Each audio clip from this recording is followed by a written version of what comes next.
Baik, alhamdulillah. Alhamdulillahilladzi hadana li hadza wa ma kunna linahtadiya laula an hadana Allah.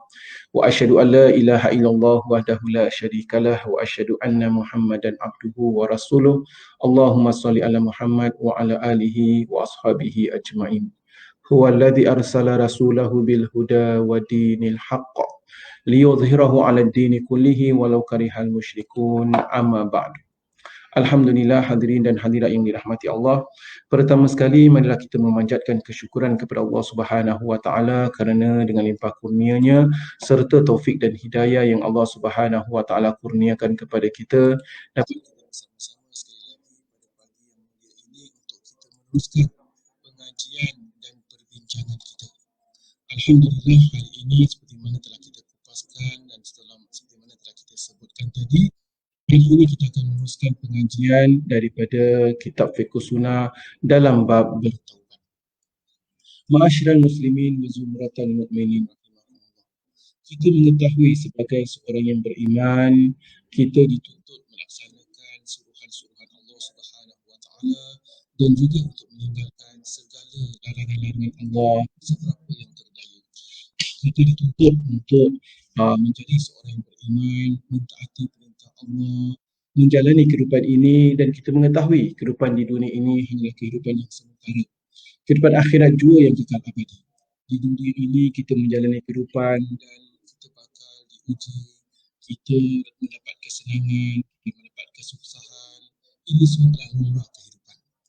Antara lumrah kehidupan juga adalah para jemaah yang dirahmati Allah, tiada seseorang pun yang sempurna. Tiada seorang pun yang tidak melakukan kesilapan dan kesalahan. Jadi para jemaah yang dirahmati Allah, atas dasar demikian, dalam menjalani kehidupan ini, kadang-kadang kita alpa, kadang-kadang kita lalai. Kadang-kadang walau bagaimana kuat iman kita sekalipun, kadang-kadang kita tergelincir. Itulah dia yang dinamakan manusia. Untuk pengetahuan kita para jemaah yang dirahmati Allah, Allah Subhanahu wa taala ciptakan manusia mempunyai nafsu, mempunyai keinginan. Allah Subhanahu wa taala mempunyai berbagai-bagai makhluk. Di dalam penciptaan langit dan bumi, ada Allah Subhanahu wa taala menciptakan berbagai makhluk di atas permukaan bumi ini. Allah Ta'ala ciptakan haiwan, Allah Ta'ala ciptakan jin, Allah Ta'ala ciptakan manusia, Allah Ta'ala ciptakan para malaikat, Allah Ta'ala ciptakan burung-burung, Allah Ta'ala ciptakan itu daripada haiwan, Allah Ta'ala ciptakan gunung ganang, Allah Ta'ala ciptakan bulan, matahari, Allah Ta'ala ciptakan angin, Allah Ta'ala ciptakan awan, Allah Ta'ala turunkan hujan, Allah Subhanahu Wa Ta'ala ciptakan galaksi, Allah Subhanahu Wa Ta'ala ciptakan planet-planet, planet mempunyai berbagai planet, Mars, Pluto, Saturn, dan kalau kita lihat dari di angkasa, di cakrawala, di galaksi W, ada jutaan planet-planet. Itu semua ciptaan Allah Subhanahu wa taala. Dan setiap satu ciptaan Allah Subhanahu wa taala mempunyai fungsi-fungsi tertentu di mana Allah Subhanahu wa taala Maha mengetahui. Daripada manusia dan jin dan makhluk-makhluk yang lain, daripada makhluk-makhluk itu semua, dua makhluk ini yang bakal dihisap di sisi Allah Subhanahu wa taala. Wa ma khalaqul jinna wal insa illa liya'budun. Tidaklah aku ciptakan jin dan manusia kecuali untuk mengabdikan diri kepada Allah, dan kita bakal dihisap mengenai apa juga perkara yang kita lakukan. Hadirin dan hadirat yang dirahmati Allah, Allah Ta'ala ciptakan gunung ganang mempunyai tugas dan fungsi tertentu. Allah SWT turunkan, ciptakan awan mempunyai fungsi tertentu. Allah SWT ciptakan para malaikat mempunyai fungsi tertentu. Malaikat tidak buat maksiat. Allah SWT ciptakan malaikat, ada sebahagian malaikat tugasnya berzikir kepada Allah SWT. Antara malaikat ada tugasnya mengatur rezeki manusia dan jin. Ada sebahagian malaikat tugasnya untuk menulis kebaikan dan keburukan manusia. Ini malaikat. Malaikat tak buat maksiat. Malaikat tak perlu makan dan minum. Tugasnya hanya mengabdikan diri kepada Allah Subhanahu wa taala. Itulah makhluk yang dinamakan malaikat. Selain daripada malaikat, Allah SWT ciptakan juga manusia dan jin seperti yang saya sebutkan tadi. Dan manusia ni mempunyai nafsu. Manusia ni mempunyai keinginan. Manusia ni mempunyai sifat. Kadang-kadang mentaati perintah Allah, kadang-kadang melanggar perintah Allah. Inilah dia manusia. Ingat para jemaah. Dan Allah Ta'ala ciptakan manusia mempunyai sifat sedemikian, karakteristik manusia. Jadi atas dasar demikian para jemaah, dalam menjalani kehidupan ini, kita tidak lari daripada membuat kesilapan dan kesalahan. Kita tidak lari daripada membuat daripada tergelincir kadang-kadang. Inilah kerana kita ni manusia, kita makhluk Allah yang dinamakan manusia. Jadi apabila manusia itu membuat kesilapan dan kesalahan, Allah Subhanahu Wa Taala memberi tunjuk ajar bagaimana untuk mereka kembali ke jalan yang benar. Bagaimana untuk mereka bertaubat. Kerana apabila manusia membuat kesilapan, manusia perlu insaf, perlu menyesal, perlu bertaubat. Dan apabila manusia itu bertaubat, nescaya Allah Subhanahu Wa Taala akan mengampunkan kesalahan manusia. Ini dia para jemaah. Apabila manusia membuat kesilapan, manusia mendapat dosa. Apabila dia bertaubat, Allah Ta'ala ampunkan dosa-dosanya. Bagaimana bertaubat? InsyaAllah hari ini kita akan bincangkan. Tetapi perlu kita ingat, manusia, selagi mana dinamakan manusia, akan ada kelemahan. Kerana manusia, karakteristik manusia itu, seperti mana saya sebutkan, yang Allah Ta'ala ciptakan, mempunyai kelemahan dan kekuatan, mempunyai nafsu, keinginan, perlu makan dan minum, dan sebagainya. Inilah dia manusia. Allah Subhanahu Wa Ta'ala ketika menciptakan manusia yang pertama, Nabi Adam alaihissalam. Allah Subhanahu Wa Ta'ala menciptakan Nabi Adam alaihissalam dan Nabi Adam tinggal di dalam syurga. Apabila Nabi Adam tinggal dalam syurga, para jemaah yang dirahmati Allah, kita mengetahui syurga itu indah. Syurga itu mempunyai berbagai-bagai kenikmatan. Namun sifat manusia, manusia perlukan teman. Walaupun Nabi Adam AS berada dalam syurga, beliau tetap inginkan teman. Dan menjadi sesuatu yang kebiasaan atau sunnatul alam, sunnatullah yang Allah Ta'ala ciptakan, seorang lelaki perlukan teman, seorang wanita. Apabila Nabi Adam AS walaupun berada dalam syurga, tetap beliau menginginkan teman, maka Allah Subhanahu Wa Ta'ala ciptakan pula Siti Hawa. Allah Ta'ala ciptakan isteri bagi beliau, yakni Hawa. Baik, para jemaah yang dirahmati Allah, apabila Allah Subhanahu Wa Ta'ala telah ciptakan Hawa, nescaya mereka bergembira di dalam syurga. Di sini hadirin dan hadirat yang dirahmati Allah. Kemudian Allah Ta'ala memberitahu Nabi Adam alaihissalam supaya tinggal dalam syurga dan makan dan minumlah daripada apa yang ada di dalam syurga. Tetapi jangan mendekati sebuah pohon. Ini larangan Allah Subhanahu Wa Ta'ala. Sifat manusia, alhamdulillah segala-galanya beliau telah menikmatinya, tetapi Allah Subhanahu Wa Ta'ala takdirkan apa yang berlaku ke atas Nabi Adam alaihissalam, beliau tetap mendekati pohon larangan. Akan kita kupaskan nanti. Apabila beliau mendekati pohon larangan itu, maka Allah Subhanahu Wa Ta'ala murka, maka Nabi Adam alaihissalam dan Hawa disuruh turun ke atas permukaan bumi ini. Para jemaah yang dirahmati Allah, daripada perkara ini, daripada peristiwa ini, ada mempunyai beberapa pengajaran. Antara pengajarannya adalah kita mengetahui Allah Subhanahu Wa Ta'ala ketika Allah Ta'ala nak ciptakan manusia, memang Allah Ta'ala Maha mengetahui Allah Ta'ala nak ciptakan manusia di atas permukaan bumi ini. Allah Ta'ala ada dua pilihan. Pertama, terus ciptakan Allah manusia di atas permukaan bumi ini. Namun tidak. Allah Ta'ala ciptakan Adam di dalam syurga dan beliau tinggal dalam syurga. Kita lihat.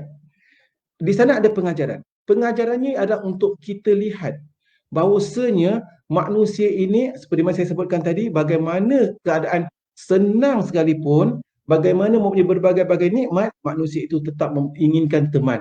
Inginkan teman, alhamdulillah dapat seorang teman. Dan manusia itu tidak lari daripada melakukan kesilapan dan kesalahan.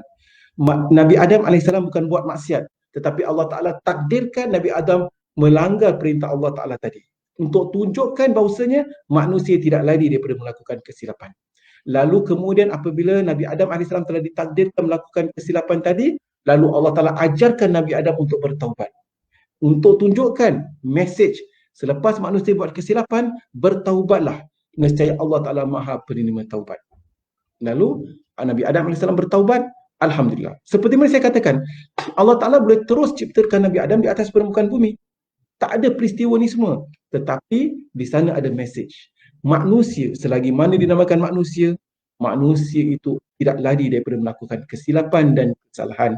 Dan apabila telah melakukan kesilapan dan kesalahan, bertaubatlah kepada Allah Subhanahu Wa Taala. Nescaya kita akan dapati bahawasanya Allah Subhanahu Wa Taala Maha penerima taubat. Alhamdulillah. Ini contoh pada jemaah yang dirahmati Allah daripada apa pengajaran mengenai penciptaan Nabi Adam alaihissalam. Kemudian alhamdulillah, kita lihat peristiwa Nabi Adam tadi kita letak ke tepi, namun apa yang ingin kita lihat seperti mana saya sebutkan tadi, bahawasanya manusia tidak lari daripada melakukan kesilapan dan kesalahan, dan Allah Subhanahu Wa Taala menyediakan ruang untuk bertaubat dengan taubatan nasuha.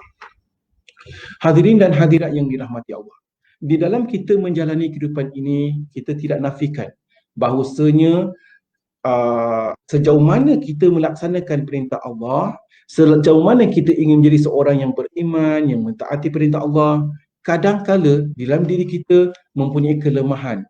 Kadang-kala kita terbuat maksiat, kadang-kala terfikir tentang maksiat, kadang-kala lemah iman, kadang-kala kita mengetahui umat Islam wajib tunaikan solat 5 waktu, kita mentaati perintah Allah, tetapi kadang-kala solat kita dilewat-lewatkan.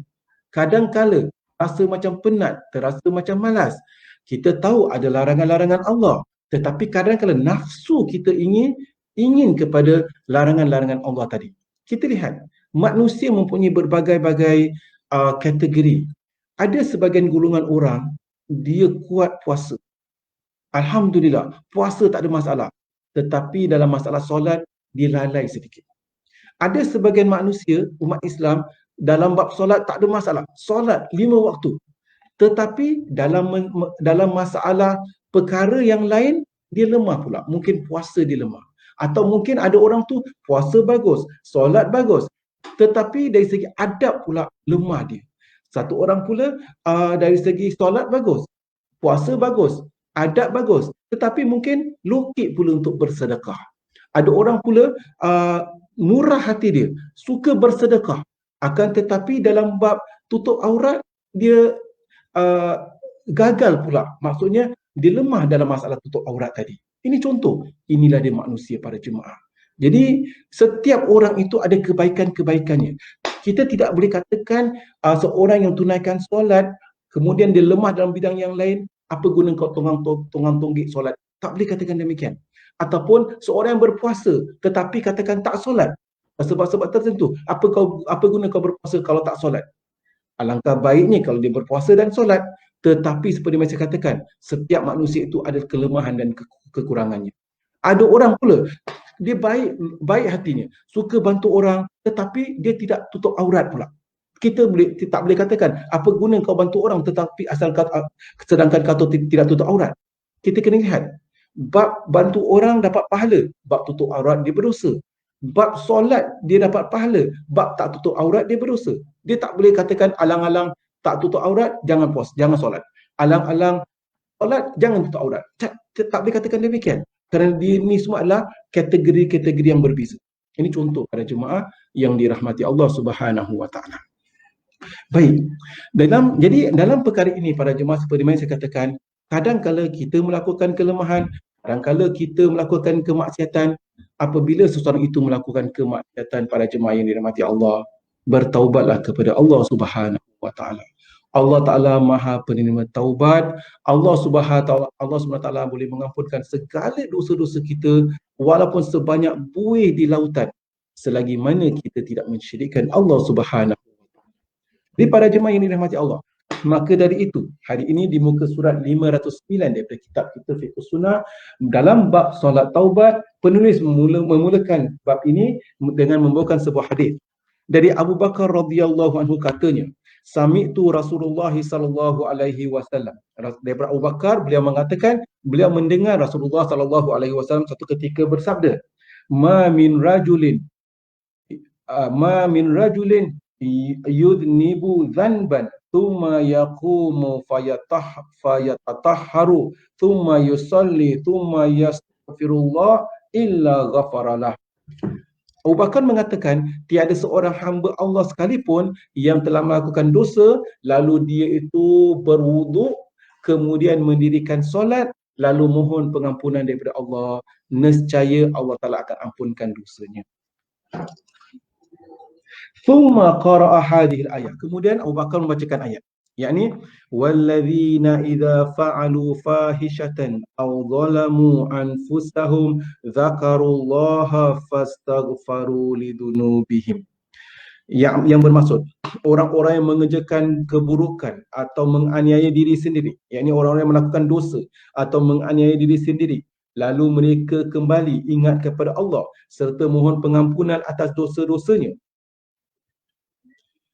Tsummastaghfaru lidunubihim, lalu mereka mohon pengampunan Allah daripada dosa-dosanya. Wa may yaghfiru dzunuba illallah, dan tiada siapa yang dapat mengampunkan dosa kecuali Allah. Illallah. Walam yusirru ala ma fa'alu wa hum ya'lamun. Lagi pula mereka tidak terus-menerus berbuat dosa. Ulaika jazaohum maghfiratum mir rabbihim, dan mereka itulah ganjaran-ganjaran, balasan-balasan mereka itulah pengampunan daripada Allah Subhanahu wa taala, daripada Tuhan mereka. Wa jannatun tajri min tahtihal anhar, dan balasan mereka adalah syurga di mana di bawahnya mengalir sungai-sungai. Khalidina fiha, mereka kekal di dalamnya.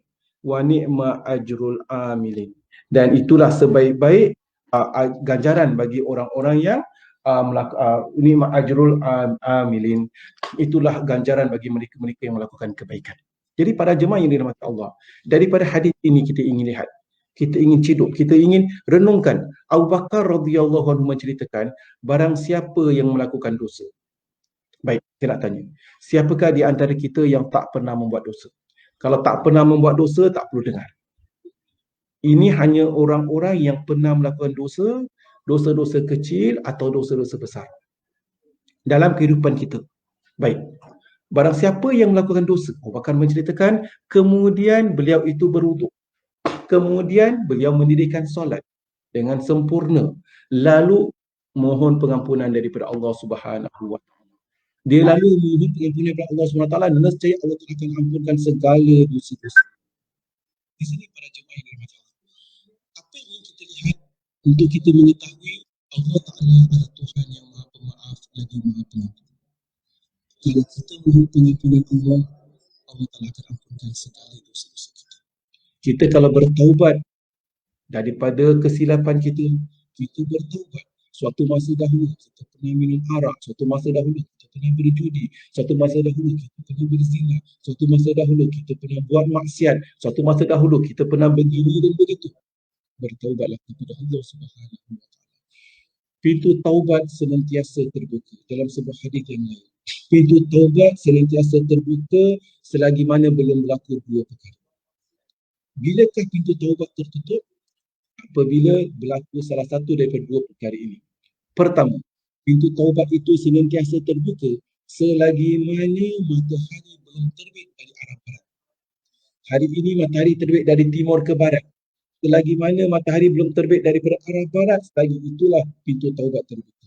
Apabila satu hari nanti kita sadar matahari dah terbit daripada barat, nescaya dah terbit daripada barat, nescaya pintu taubat telah tertutup. Pada ketika itu kita nak istighfar, pada ketika itu kita nak mohon pengampunan Allah, dah tutup. Dua, selagi mana pintu taubat, apakah bilakah masa pintu taubat tertutup? Salah satu daripada dua. Pertama, selagi mana matahari belum terbit daripada arah barat. Kedua, pintu taubat masih lagi terbuka selagi mana nyawa belum berada di kerongkongan. Nyawa belum ada di kerongkongan berarti selagi mana orang itu belum sakaratul maut. Apabila beliau itu sedang nazak, sedang sakaratul maut, nescaya pada ketika itu dah pintu taubat telah tertutup. Baik. Ada yang mengatakan audio tak jelas.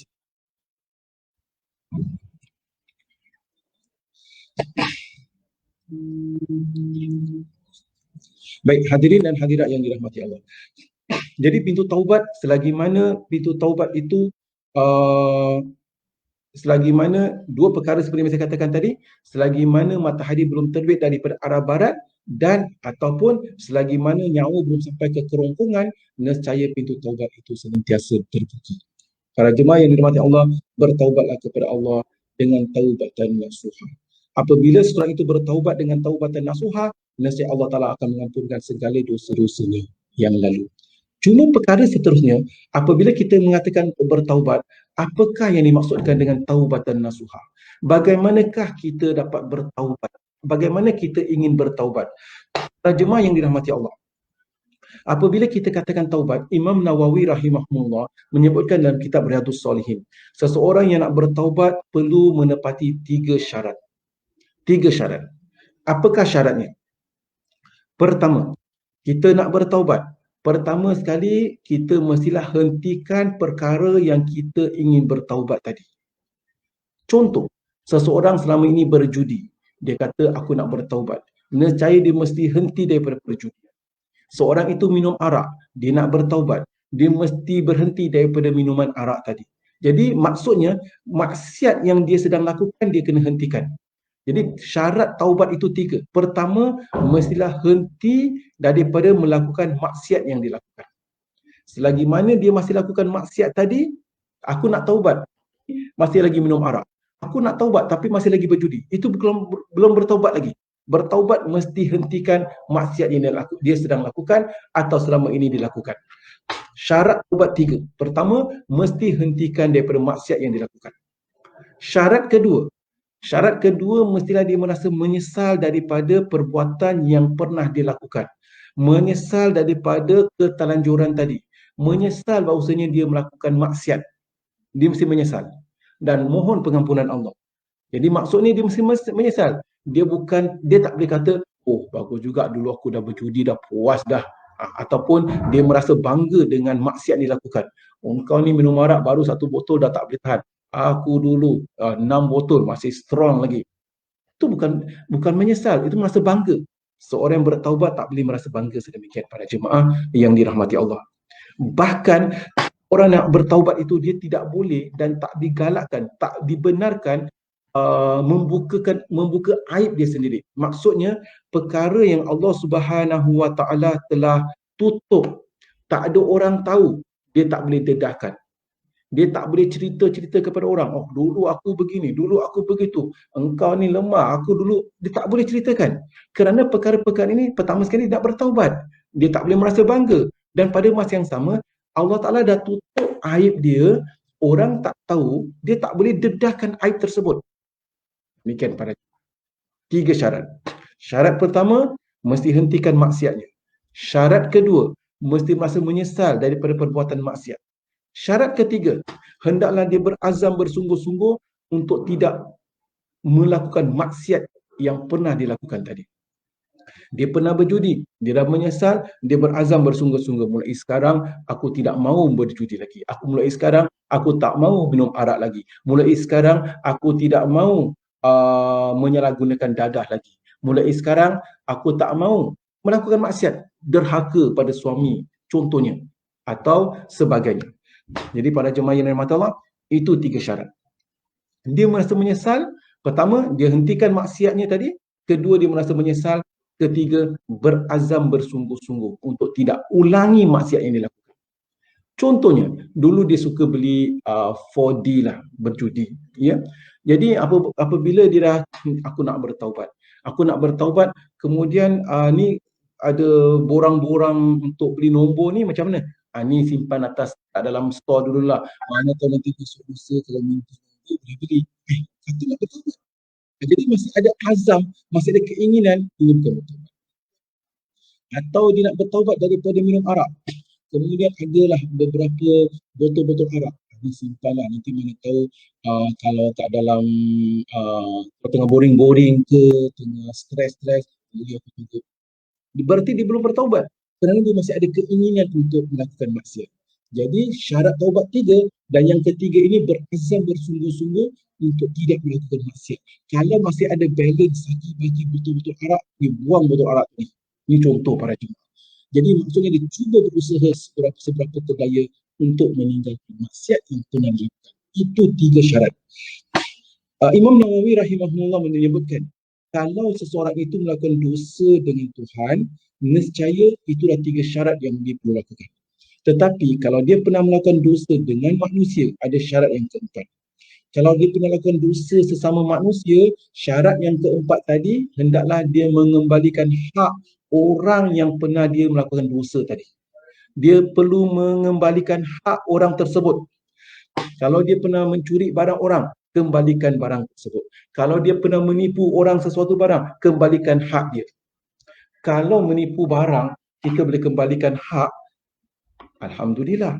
Bagaimana kalau orang itu mengumpat, memfitnah, sampai seorang itu difitnah, sampai teraniaya?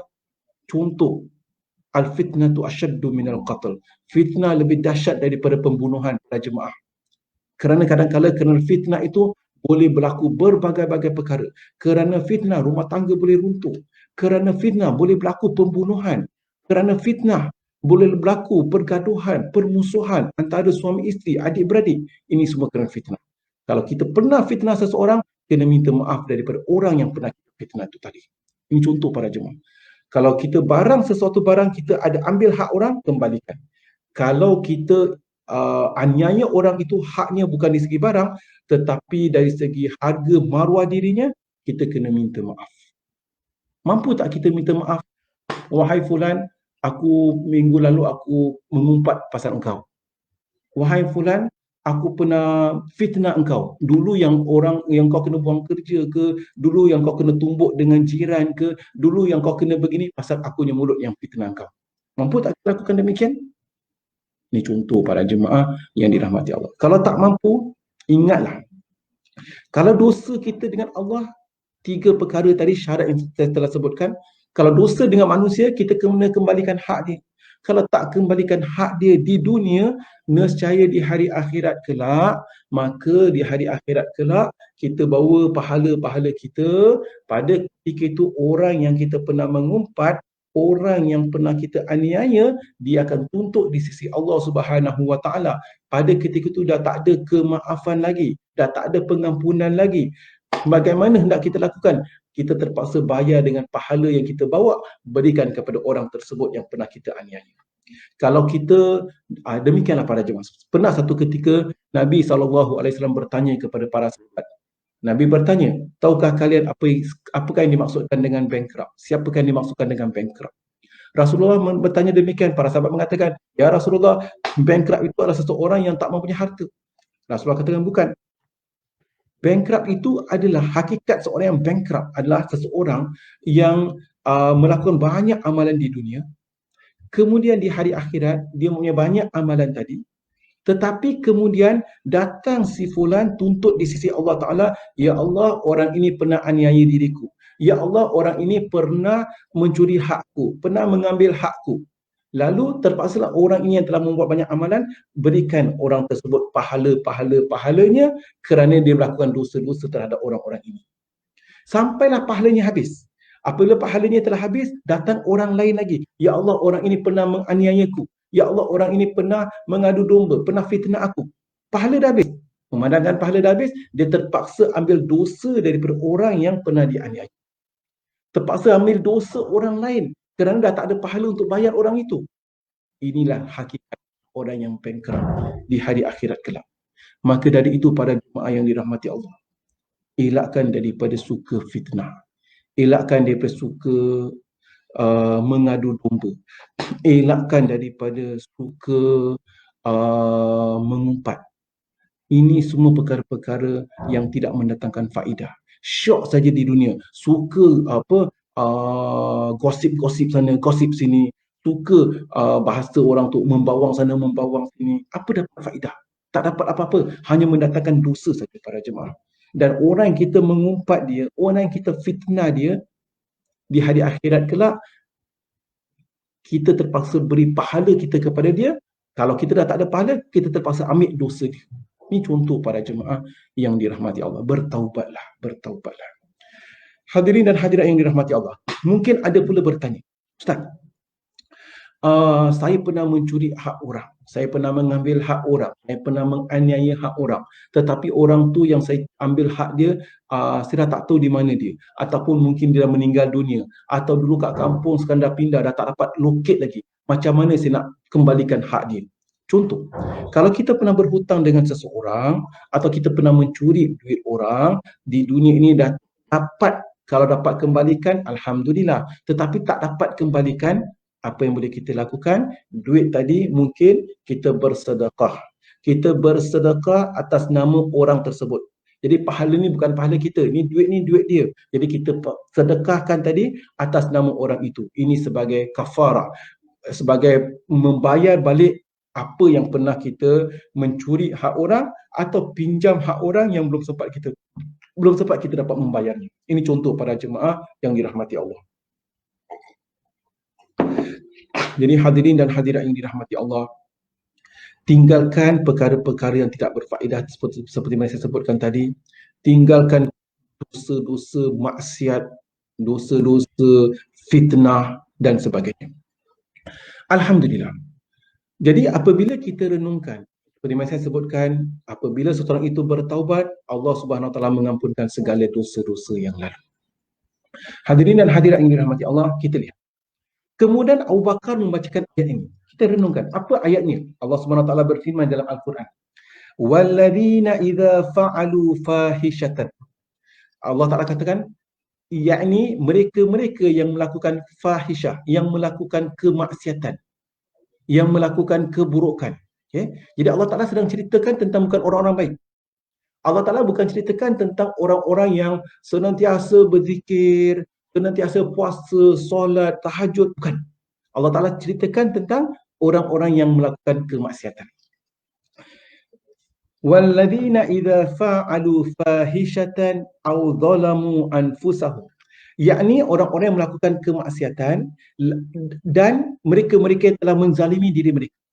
Dia telah menzalimi dirinya, maksudnya dia telah buat dosa, yakni orang-orang yang buat maksiat dan juga orang-orang yang buat dosa. Aw zalamu anfusahum zakarullaha fastaghfaru lidunubihim, yakni mereka-mereka itu apabila telah melakukan dosa, mereka bermohon kepada Allah dan mohon pengampunan daripada Allah Subhanahu Wa Taala. Zakarullah, mereka berzikir kepada Allah, ingat kepada Allah, lalu mohon pengampunan Allah. Ini contoh para jemaah. Jadi maksudnya di sini, kita lihat manusia ni kadang-kadang dah buat dosa. Kita ni lah kadang-kadang buat kesilapan.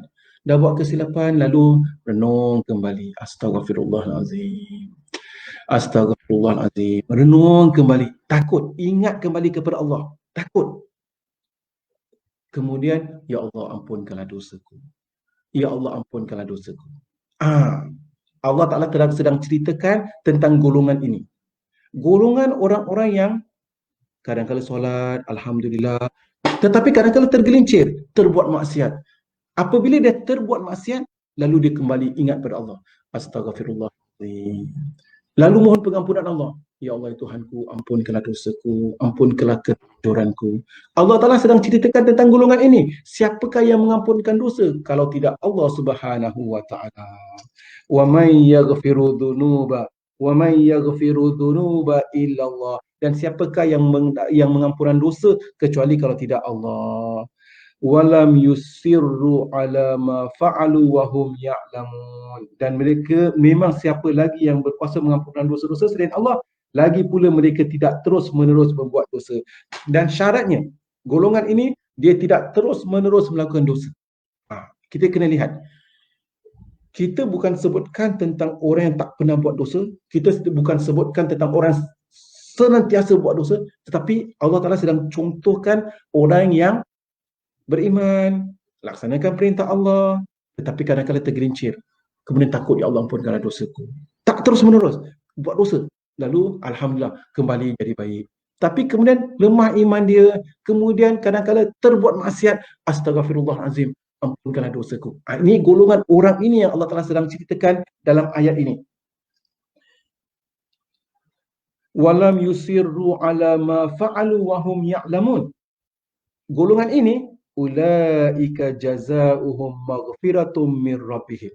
Golongan ini, maka balasan mereka adalah pengampunan di sisi Allah Subhanahu wa taala, wa jannatum tajri min tahtihal anhar, dan balasan mereka adalah syurga di mana di bawahnya mengalir sungai-sungai, khalidina fiha, mereka kekal di dalamnya. Jadi Allah SWT telah menceritakan tentang sifat seorang yang beriman yang kadang-kala tergelincir, kadang-kala terbuat maksiat. Lalu namun demikian dia tidak terus menerus buat maksiat, kembali kepada Allah, takut, mohon pengampunan Allah. Kemudian kadang-kala tergelincir, buat maksiat, mohon pengampunan Allah. Orang ini mendapat dua perkara. Pertama, selepas dia mohon pengampunan Allah, dia mendapat pengampunan yang dijanjikan oleh Allah Subhanahu wa taala. Nokta pertama. Kedua, dia akan dapat syurga di sisi Allah Subhanahu wa taala. Orang akan bertanya, "Ustaz, orang ni buat dosa, mohon pengampunan, buat dosa dia dapat syurga?" Ya. Kerana inilah sikap manusia. Seperti yang saya sebutkan tadi di awal pengajian kita, manusia itu penuh dengan kelemahan, manusia penuh dengan kekurangan. Para jemaah yang dirahmati Allah, Allah Subhanahu Wa Taala ciptakan manusia dengan sifat, dengan karakteristik. Ada kelemahan, ada nafsu, ada kekurangan. Dia akan buat maksiat lalu bertaubat kepada Allah. Ini manusia.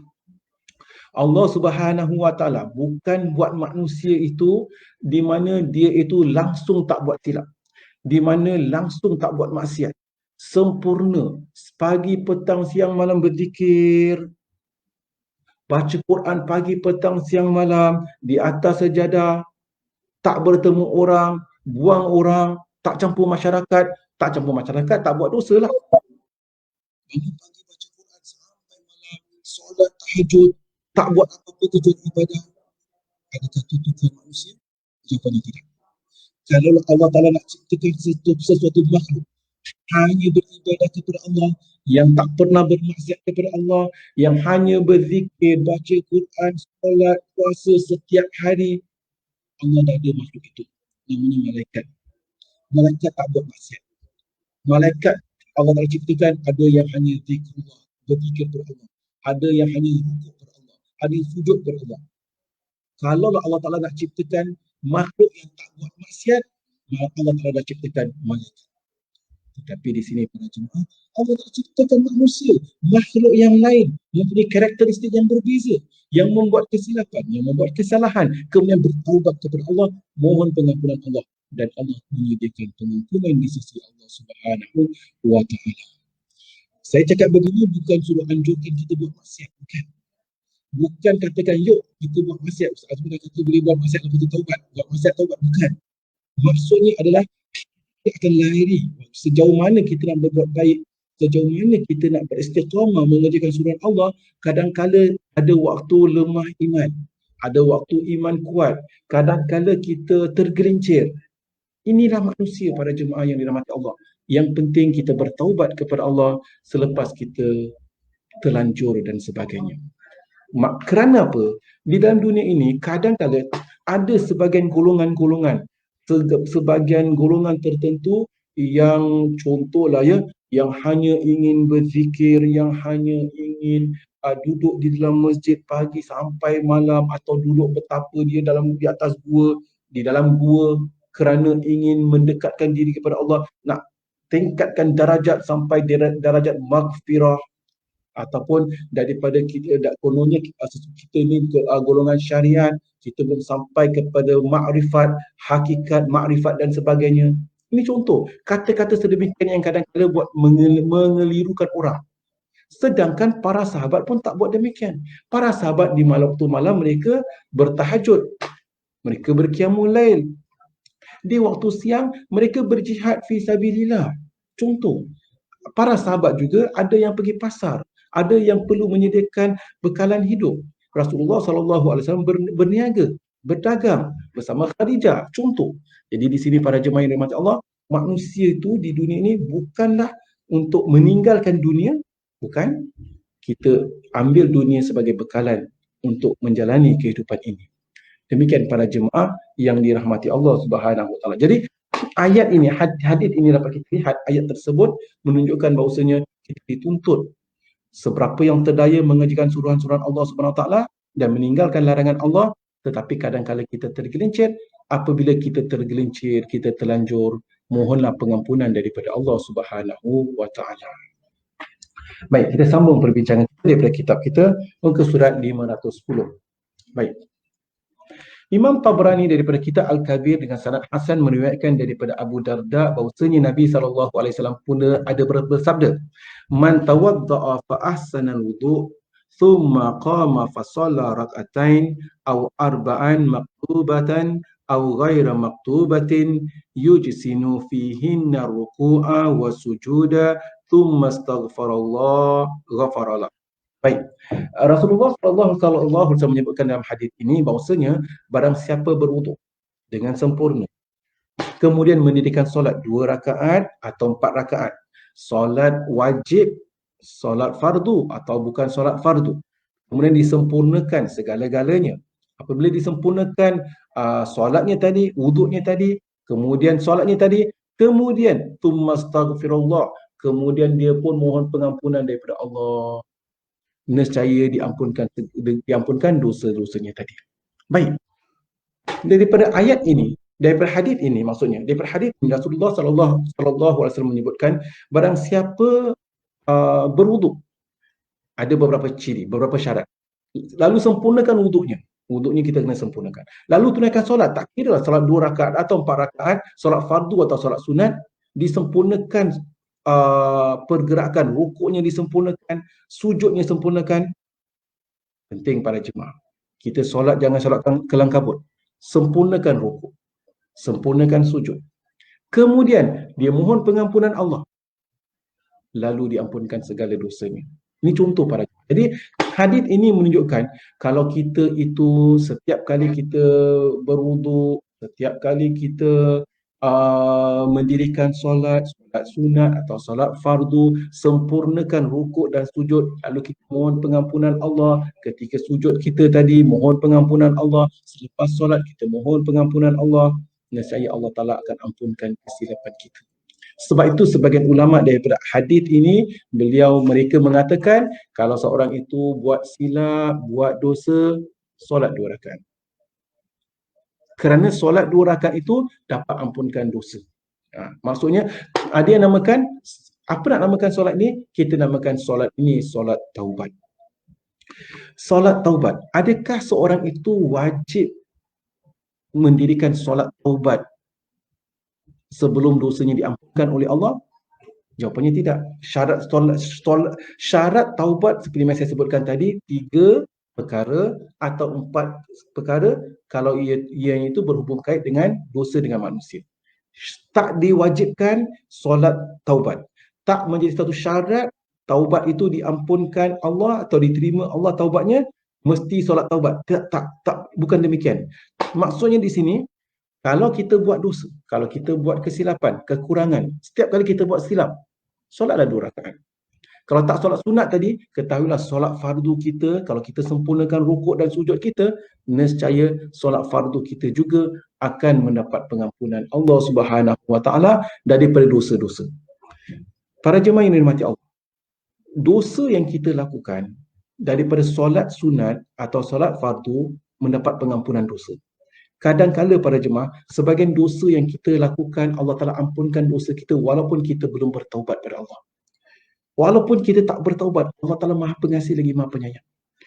Contohnya para jemaah dalam hadis-hadis yang lain, kita mengetahui setiap kali kita berwuduk akan jatuh bersama titisan-titisan air dosa-dosa yang kita lakukan. Mungkin dosa daripada mata yang kita lihat maksiat, bersama-sama titisan air tadi jatuh. Kadang-kala kita tersentuh seseorang yang bukan mahram, dosa. Maka ketika kita berwuduk, diampunkan dosa-dosa yang kita lakukan dengan tangan kita. Ini semua contoh para jemaah. Ini semua dosa-dosa kadang-kala bukan, dan ianya bukanlah dosa-dosa yang kita bertaubat. Kadang-kala dosa yang kita belum bertaubat, Allah Ta'ala dah ampunkan dosa-dosa kita. Ini contoh hadirin dan hadirat yang dirahmati Allah. Maha luas rahmat Allah Subhanahu Wa Ta'ala. Kalau itu dosa-dosa kecil. Kalau dosa-dosa besar, kita kena bertaubat dengan taubatan nasuha, dengan diikuti dengan 3 syarat taubat seperti yang saya sebutkan tadi. Pertama, kalau dosa besar, mesti hentikan dosa tadi, maksiat tadi. Kedua, mesti merasa menyesal. Ketiga, berazam bersungguh-sungguh untuk tidak kembali melakukan maksiat tadi. Para jemaah yang dirahmati Allah, memandangkan kita berada dalam bab taubat ini, seperti yang saya katakan, apa juga kesilapan, apa juga kesalahan, apa juga kemaksiatan yang pernah kita lakukan panjang hayat kita di masa yang dahulu, bertaubatlah kepada Allah Subhanahu wa taala. Allah Taala Maha Penerima taubat. Allah Taala akan ampunkan segala dosa-dosa kita walau sebanyak buih di lautan. Daripada hadis-hadis dapat kita lihat, pernah satu ketika seorang itu mengadu kepada Nabi SAW, dia telah membunuh 99 orang, ataupun bukan kepada Nabi. Maksudnya dalam sebuah riwayat yang lain, seseorang itu mengadu kepada seorang rahib bahawasanya dia pernah membunuh 99 orang. Lalu ada tak peluang untuk dia bertaubat? Rahib itu mengatakan tak ada peluang untuk bertaubat. Lalu rahib itu dibunuh. Nabi menceritakan hadis ini, menceritakan kisah ini. Lalu kemudian dia menyesal juga, menyesal. Dia telah bunuh 100 orang sekarang. Dia nak bertaubat. Lalu dia pergi kepada seorang yang alim, seorang yang berilmu. Ada tak peluang untuk dia bertaubat? Orang alim tadi kata, ada. Pintu taubat senantiasa terbuka. Lalu orang alim tadi ajarkan untuk dia berhijrah dari tempat kawasan yang dia lakukan maksiat tadi. Ini contoh para jemaah. Lalu dia pun berhijrah, ringkaskan cerita, dalam perjalanan dia pun meninggal dunia. Dan Allah Ta'ala terima taubatnya. Allah Ta'ala ampunkan dosanya, masuk dia ke dalam syurga. Maksiatnya apa? Dia telah bunuh 100 orang. Seseorang yang telah bunuh 100 orang, terlanjur, tetap Allah Ta'ala ampunkan dosa. Kalau dia benar bersungguh-sungguh ingin bertaubat, maka dari itu, apa juga kemaksiatan yang pernah kita lakukan, kembalilah kepada Allah Subhanahu wa Ta'ala. Allah Ta'ala Maha Pemaaf lagi Maha Pengampun. Allah Ta'ala berfirman, Ya ibadiyalladzina asrafu ala anfusihim la taqnatu min rahmatillah innallaha yaghfiru dzunuba jami'an.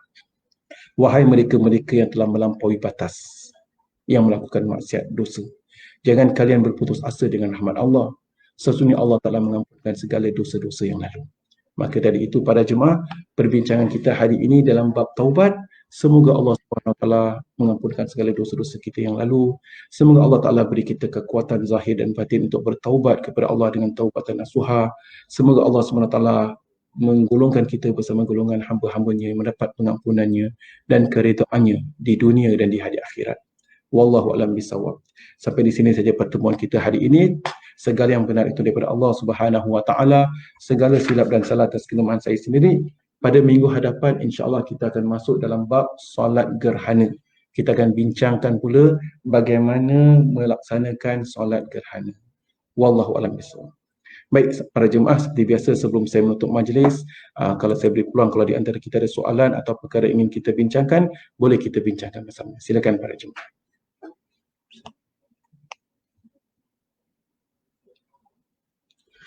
Silakan kalau sesiapa ada soalan.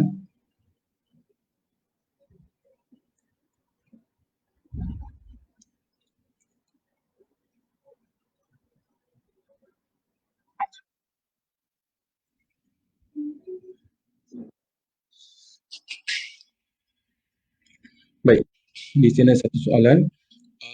Sekiranya orang yang kita fitnah itu tidak mahu memaafkan kita, bagaimana? Para jemaah yang dirahmati Allah, ada dua perkara. Pertama, apabila kita melakukan dosa kepada Allah, bertaubatlah kepada Allah. Apabila kita membuat kesilapan dengan manusia, mohon pengampunan Allah, kemudian mohon kemaafan daripada orang yang pernah kita lakukan. Orang yang kita lakukan kesilapan tadi, dia berhak sama ada nak maafkan atau tak nak maafkan. Baik, kalaulah dia nak maafkan, alhamdulillah, telah terampun, telah diampunkan dosa-dosa kita. Kalau dia tak nak maafkan, itu hak dia. Kalau seseorang itu benar-benar bertaubat kepada Allah Subhanahu wa taala, kemudian dicuba mohon maaf, orang itu tak nak maafkan, mengadulah kepada Allah Subhanahu wa taala. Allah Ta'ala Maha Pengasih lagi Maha Penyayang. Allah Ta'ala akan lihat bagaimana untuk menyelesaikan masalah tersebut.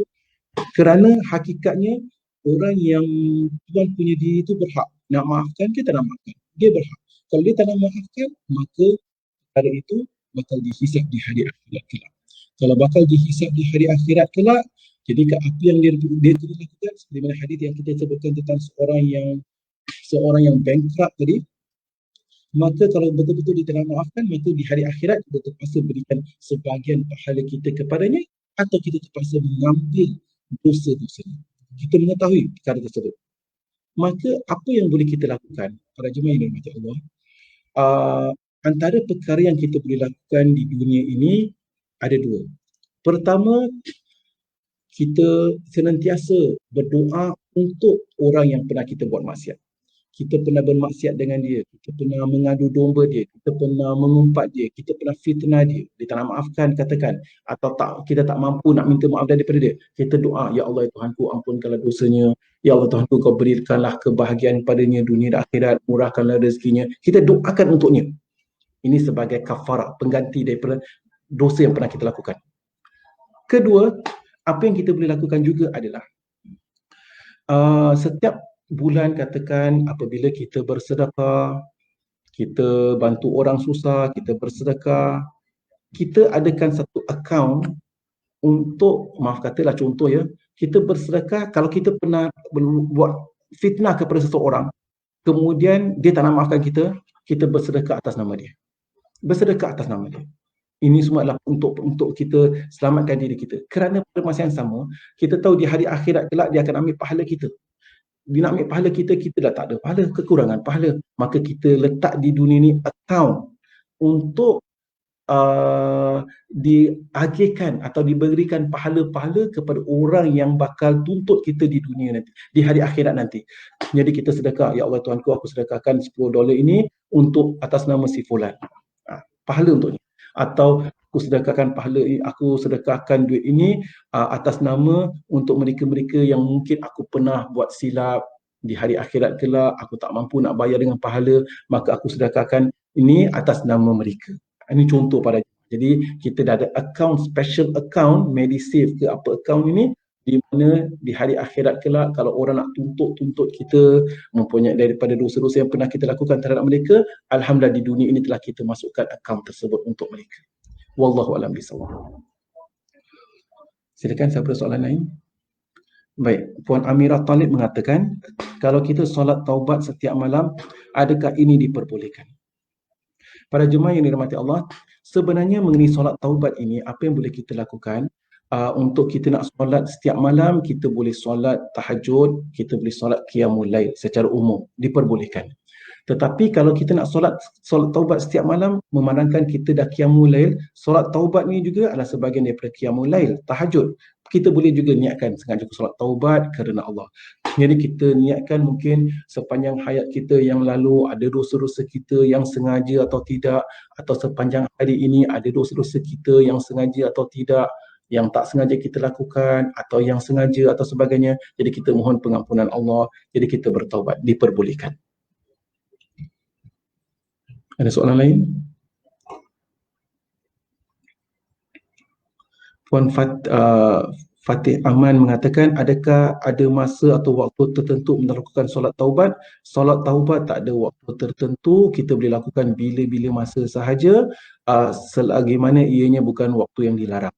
Kita dah belajar waktu yang dilarang itu adalah selepas solat subuh sampai terbit matahari, selepas solat asar sampai terbenam matahari, dan sejurus sebelum solat zuhur. Itu waktu-waktu yang dilarang. Selain daripada itu, kita boleh solat taubat. Dan bahkan seperti mana saya sebutkan tadi, solat juga bukan berarti solat taubat, kita kena solat taubat sedemikian. Sebenarnya apa yang kita lakukan, apabila seseorang itu melakukan kemaksiatan, digantikan dengan amalan soleh. Amalan soleh itu dengan istighfar, amalan soleh dengan bersedekah, amalan soleh dengan taubat, dengan mendirikan solat 2 rakaat. Itu secara umum. Bahkan katakan kalau kita dah buat silap, apabila seorang buat silap tu dosa panas, pergi berwuduk. Kerana berwuduk juga pengampunan dosa. Kita tahu pada masa sama kita sejukkan diri kita, dan ada bersama titisan-titisan air tadi akan berguguran jatuh dosa-dosa yang pernah kita lakukan. Wallahu a'lam bishawab. Silakan soalan yang lain. Manakah lebih baik keluar rumah memulakan langkah kaki kanan atau langkah kaki kiri? Kita keluar rumah kita boleh langkah ke kaki kanan, masuk rumah pun langkah ke kaki kanan. Masuk rumah kerana rumah tu penuh kebaikan, kita langkah kaki kanan.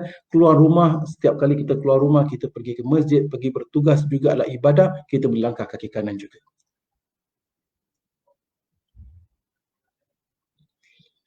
Silakan, ada soalan lain?